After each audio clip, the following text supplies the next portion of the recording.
Неге сіз үшін енеңіз жаман да, ал қайын атаңыз жақсы? Неге бала тәрбиесіз болса, анасы жаман, келін кесір болса да, оның шешесін жамандайсыздар? Сонда отағасы, әке, қайын ата еркектерше, олар мінсіз бе? Қайын ата туралы тақырып көп қозғала бермегендіктен, оларды отбасындағы ең тәрбиелі адам деп ойлайтынымыз рас. Алайда оның барлығы өз атына лайықты деп айтуға болмас. Олар туралы жұртқа жақсы ой қалыптастырып отырған енелер. Менің де қайын атамның жаманын жасырып, жақсысын асырып отырған енем екен. Мен бұны жақында ғана білдім. Бұған дейін мен үшін енем ессіз, ал қайын атам көсемдей көрінетін көзіме. Сөйтсем керісінше екен ғой. Ата енемнің 4 келіні бар. Қыздары да, күйеу балалары да бар. Қара шаңырақ үлкен зәулім сарайдай.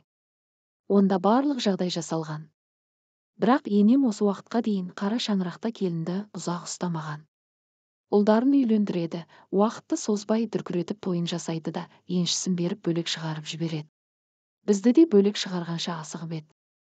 Енем қаладан жұмыс іздеп жүрген күйеуіме, сен алдымен қаладан пәтер тап, жұмысты сосын іздейсің дегенде бір түрлі болып қалғамын.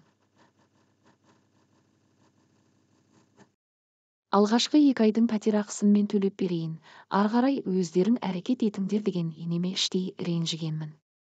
Неге бізден құтылғанша асығып жатыр деп қырын қарап жүргенімді жасырмаймын. Босаға аттағаныма небәрі 3 ай болғанда енемнен осындай сөз естіп, оны мейірімсізге балағанмын. Іштей тас жүріп екен ғой деп те ойлағанмын. Қаладағы тұрмыстағы қыздары сағынып, ата-анасының үйінде бір апта аунап қонап жатқысы келсе де, оларды енем қайтарғанша асығатын. Таң қалатынмын. Сөйтсем әңгіме басқада екен ғой. Иә, әңгіме қайын атамда екен. Қайын атам кезінде ауданда белді қызметтер атқарған.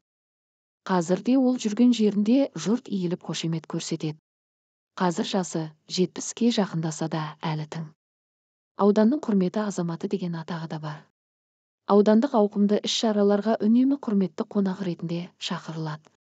Сөз берілгенде де қайын атам майын тамызып тәрбиелік әңгіме айтады. Бірақ шынында қайын атамның сөзі мен қылығы сәйкес келмейді.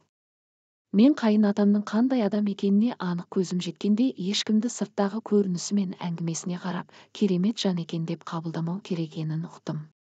Сондай-ақ еш нәрсенің түпкі себебін білмей жатып, адамның әрекетіне, сөзіне қарап жаман адам деуге де болмайды екен. Жақында мен енемнің сіңлісімен телефондағы әңгімесін естіп қалдым. Әдейі естігем жоқ. Енем несін айтайын, қартайса да әдетін қоймаған. Мейлі ғой, жүре берсін, бірақ оның кейде ішінде қызуы бар кезде келіндеріне тесіле қарағанын көріп ұялып кетем. Тіпті келіндерінің сыртынан фигураларына қарап тамсанып отыратынын қайтесің. Тіпті бірде шайнек көтеріп ас үйге кетіп бара жатқан келіннің жүрісінен көз алмай, пай-пай шіркін.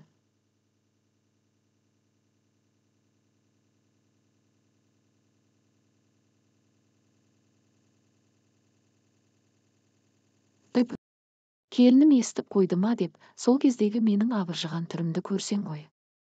Әбүйір болғанда келін естімеді. Бұл шалдың сырын білем ғой мен, сондықтан қолда келін ұстауға да қорқамын. Жаңалықтардан небір сұмдықты естіп көріп жүрміз. Өзінің туған қызына зорлық көрсетіпті деген тақырыпты газеттен оқығанда, Құдайым сақтай көр деймін. Келінне де зорлық жасағандарды талай естігенбіз. Біздің шал сияқты ұяттан безген еркектер талай имансыздыққа барып жатпағанына кім кепіл? Тек біз әйелдер отбасындағы ондай оқиғаларды сыртқа шығармай білдірмейміз. Бұл шалды қадағалап, бақылап отырмасаң, дәл сондай оқиға біздің үйімізде де болары анық-ақ деді. Енемнің әңгімесін естіп шошып кеттім. Ары қарай тыңдауға ынтызарым ауа түсті. Бұдан қанша жыл бұрын еді, есіңде ме, саған да тиіспек болған еді ғой. Менің көзімді ала бере бір дастархан басында отырған сенің саныңды сипалағанын байқап қалсам да үндемегенмін. Шынымды айтсам, күйеуімнің осындай адам болғанына сенен ұялғанмын. Сен де содан кейін үйге келмей қойдың деген енемнің сөзін телефонның арғы жағындағы сіңлісі әзілге айналдырып жіберді-ау деймін. Енем ұзақ күлді.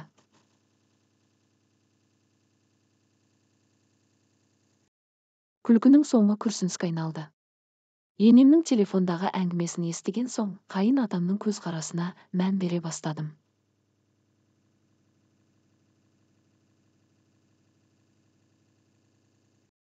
Расында да ол келіндерінің кеудесіне, бөксесіне тесіліп қарайды екен. Таяуда бәріміз қара шаңыраққа жиналдық. Жаңа жылмен құттықтап менің анам да келді. Анам жалғызбасты әйел. Әкем ертеректе қайтыс боп кеткендіктен бізді жалғыз өзі жеткізіп өсіріп, өзі екінші рет тұрмысқа шықпаған. Үстел басында ішінде сәл қызуы бар қайын атам менің анамның белінен қайта-қайта қысып, құдағиының бөксесін сипалап өтті. Асүйге кіріп шығып жүрген маған бұл көрініс анайы көрінді. Менен басқа ешкім аңғармады-ау деймін. Анам маған қарап ұят-ай дегендей бетін шымшып, орнынан тұрып қайтуға асықты. Анам ақылдылық танытып үндемеді. Ал егер анам мұныңыз не? Ұялмайсыз ба дегенде не болар еді? Екі ортада даудамай туып, біз жастар ажырасып кетер едік деп ойлаймын. Ажыраспасақ та ұрыс-керіс арамызға сызат түсірер ме еді, кім білсін. Осыдан соң қайын атамды арсыз қылықтан, жамандықтан қорғап, сақтап келе жатқан енеме құрметім артып, бұған дейінгі көзқарасым 180 градусқа өзгерді. Шынында егер бұл шаңырақта енем болмаса, не болар еді?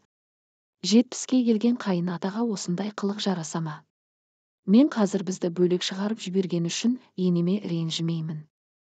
Керісінше енеме жаным ашиды. Ал күйеуімнің ондай әйел құмар, нәпсі құмар болмағанына шүкіршілік етемін. Әрине, иманда аталар да көп. Алайда осындай арсыз аталармен бірге өмір сүріп жатқан аналар да жоқ емес. Оларға Аллах сабыр берсін дегеннен басқа не деймін?